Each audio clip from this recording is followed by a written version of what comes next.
Hey everyone, welcome back. We're diving deep today into modern relationships and this whole idea of being equally yoked, Yeah. which you've probably heard a lot about, but Right. it's become, well, kind of a loaded term, especially when you think about like the financial realities of a lot of couples these days. Yeah, it's true. I think equally yoked gets kind of simplified Mm, to like religious compatibility mainly. yeah. But like our sources today, this group of friends, they're Yeah. having these really lively discussions.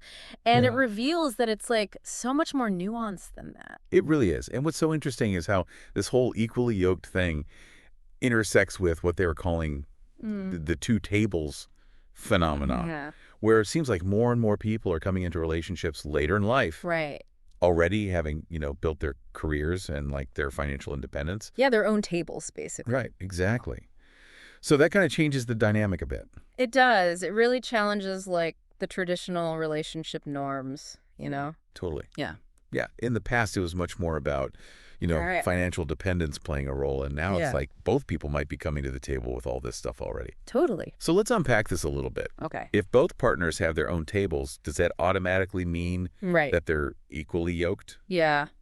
Because our sources seem to have some different opinions on that. Yeah, well, financial stability is definitely only like one piece of the puzzle. Right. Remember the analogy of the two oxen pulling a cart together? Right. Like equally yoked in that sense means they're compatible in terms of strength and the direction they want to go. Mhm. It's about shared values and goals and a vision for the future that's aligned. So it's not just about splitting the bills down the middle. Exactly. Yeah. It's about something way deeper. Yeah.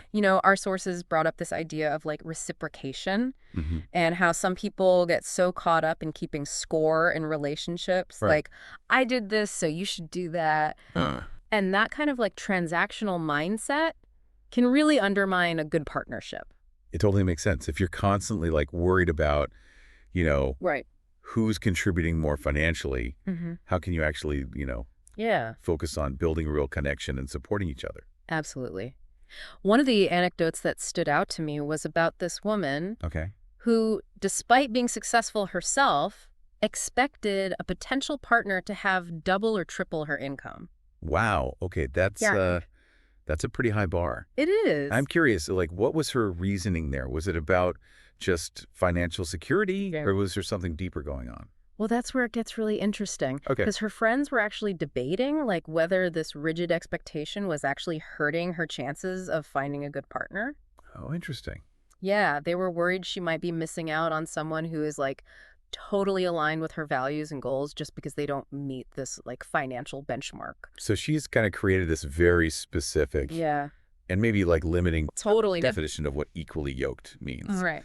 But it does raise this bigger question about like finances in modern relationships. Like Mm. if both partners have achieved, Right. this level of financial independence, Yeah. does that whole traditional idea of one person being the provider Yeah. even make sense anymore? That's a really great question. And it's one that like our sources were grappling with too. Okay. Some argued that keeping finances separate actually allows for more autonomy Oh, okay. and reduces potential for conflict, Okay. while others felt like shared expenses create a sense of like unity Hmm. and partnership. And then, of course, this whole conversation gets even more complex Yeah. when you throw in the idea of the soft life, Yes. which came up a lot in these discussions. A lot. Yeah. Soft life definitely adds like another layer to this whole Hmm. equally yoked and two tables dilemma. Right. We see this idea a lot in like media and stuff, like Yeah. this romanticized idea of being a stay-at-home wife or a trophy wife, Right. totally free from financial worries. Right. But it seemed like our sources were pushing back on that a little bit. Oh, absolutely. Yeah. They pointed out that like the reality of these lifestyles can be really different than what we see. Yeah. They talked about potential issues like power imbalances and infidelity Right. and all this like unacknowledged emotional labor that goes into maintaining these types of relationships. It's a good reminder that like financial dependence, even in what seems like a luxurious context, can still come with its own challenges. Yeah. It makes you wonder, like, is a soft life really fulfilling if it comes at the cost of your own agency and independence? That's a good question. Our sources really highlighted the importance of like Yeah. finding that balance between like financial security and personal fulfillment. Mm-hmm. There was even one woman who shared that she prioritizes a partner's discipline, intention, and investment of time over material wealth. Wow. So even when both partners have their own tables, it sounds like those like non-material qualities are Right. still really important. Yeah. But is it actually possible to cultivate those deeper aspects of connection when Mhm. you remove that element of like shared financial responsibility? Well, that question actually leads to some really thought-provoking arguments from our sources. Okay. On the one hand, some believe that having separate tables actually allows you to focus on the core of the relationship, Okay. like the emotional connection, shared values, intellectual compatibility, Hmm. without the complications of being financially entangled. Yeah. So it's like taking the pressure off of the financial dependency piece Right. and allowing the relationship to grow based on, Exactly. genuine compatibility and Yeah. shared vision. But I'm guessing there's kind of a counter argument to that as well. Oh, for sure.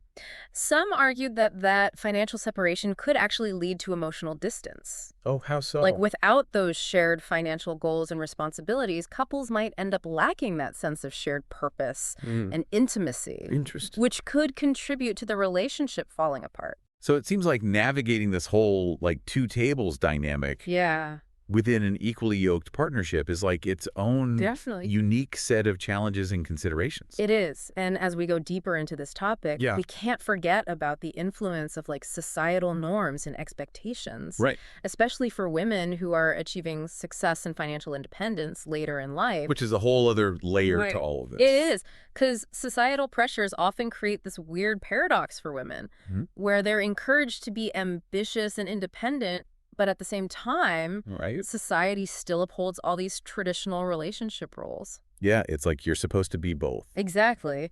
And our sources talked about how this can lead to feelings of loneliness and unfulfillment Oh, wow. for successful women, even when they've like, hit all these career milestones. It's almost like their success in one area of life Yeah. is seen as like a hindrance in another area, which is kind of crazy. Yeah. And this is like highlighted even more by this statistic that came up in our source material. Yeah. Over half of early and mid-career women have apparently sacrificed opportunities or even quit jobs because of loneliness, Wow. which is kind of wild.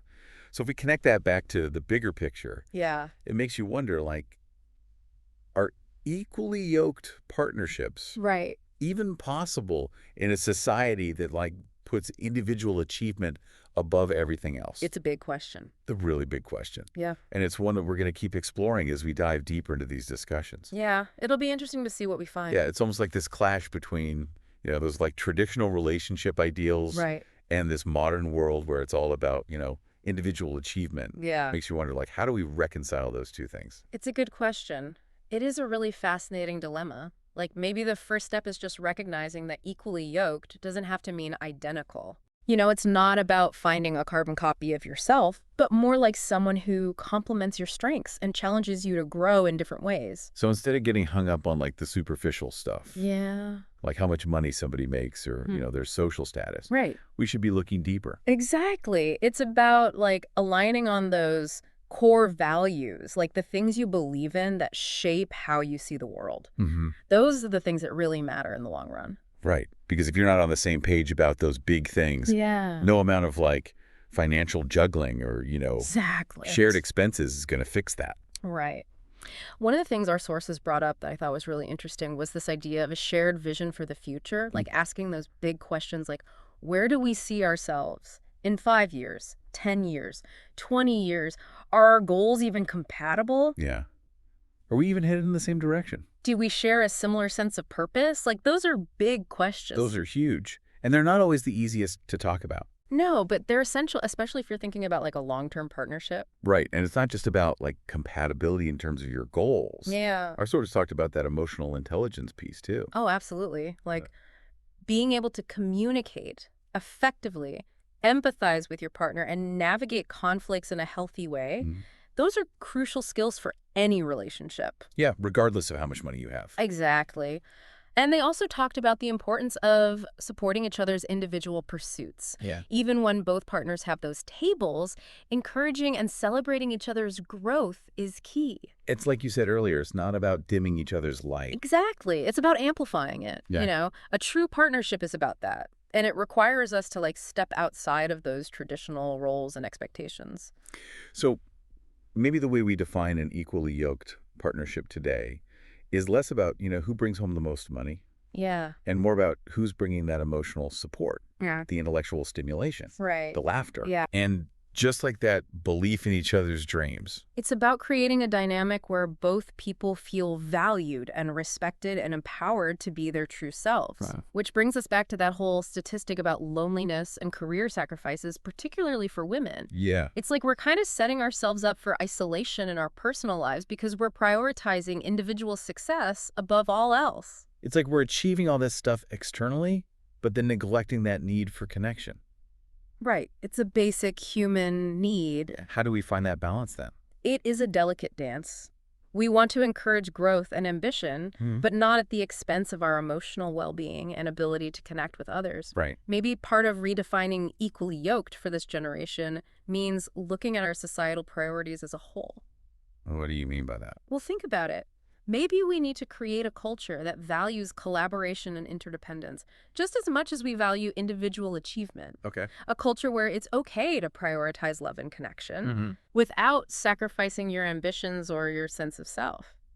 So are you saying that this individualistic, achievement-oriented society that we live in Yeah. is actually making it harder to find and maintain those equally yoked partnerships? I think it's definitely something to think about because in the end, true fulfillment comes from finding that sweet spot where your personal needs and your relational needs are both being met. Right. Where you can chase your dreams but still feel deeply connected to another human being. So finding that balance is kind of the key to unlocking this Yeah. new way of being equally yoked. I think so. Where both individuals can thrive both on their own and together. I like that. Yeah. So where do we go from here? How do we put all this into practice? It starts with having those honest conversations, the Yeah. ones our sources were having in this discussion.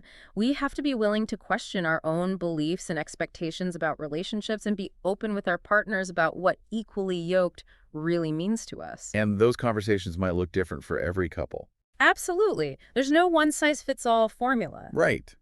But that's what makes it kind of exciting. It is. We have the power to define these things for ourselves, to create partnerships that are authentic and fulfilling and truly reflect who we are and what we value. That's a good note to end on for this part of our conversation. Yeah. I think we've covered so much ground today. Oh, wow. And I know our listeners are going to have a lot to think about as they navigate their own relationships in this crazy world. Yeah. So much to think about. But before we wrap up, I kind of want to go back to something you mentioned earlier Okay. about the whole two tables thing potentially leading to more autonomy and, less conflict in a relationship. Right. Is that kind of counterintuitive? Like you'd think sharing finances would actually bring couples closer, not further apart. Yeah, it's not always so clear-cut. Like, while shared finances can definitely foster that sense of unity, they can also be a huge source of tension if they're not handled well. Oh, yeah. Like, just think about all those classic arguments couples have about spending habits, budgeting financial goals. Like, if those aren't aligned from the beginning, it can create a lot of resentment and conflict down the road. Okay, I see what you're saying. But wouldn't separate finances potentially make things even worse if one partner is making way more money than the other? That's a really valid point. And our sources brought that up too. Like, I think the key takeaway here is that financial arrangements, whether they're shared or separate, have to be approached with open communication and a willingness to compromise. It's not about sticking to some rigid model, but finding what works for the individual couple and their own unique situation. So it's less about like the logistics of how you manage the money Yeah. and more about the values and goals that are driving those decisions. Exactly. Like, if both people are on the same page about their financial values and priorities, whether they choose to merge their accounts or keep them separate, becomes less important. The focus shifts to mutual respect, transparency, and that commitment to supporting each other's financial well-being, No matter what. regardless of the structure. Gotcha. So it's about finding that balance between individual autonomy and that shared sense of responsibility. Yeah. And let's be real, having these conversations can be tough. Oh, for sure. They require being vulnerable and honest and willing to compromise. Yeah. But those are the same ingredients that build trust and intimacy in any relationship. Right. And isn't that what equally yoked is really all about? Yeah. Finding that person who gets you, supports your growth, walks alongside you on this crazy journey we call life. I love that. And speaking of navigating life's journey, I want to give a shout out to our friends over at the OtisWho Network in St. Louis, Missouri. Oh, yeah, they're great. They're doing amazing work supporting entrepreneurs and creatives, helping them build sustainable businesses and pursue their passions. It's really inspiring to see organizations like that fostering that sense of community and empowerment. Yeah. Yeah, they really embody the spirit of collaboration and support that we've been talking about today. Totally. So as we wrap up this whole deep dive into, all the complexities of modern relationships, Right. I think the biggest takeaway is that there's no one definition of what it means to be equally yoked. Yeah.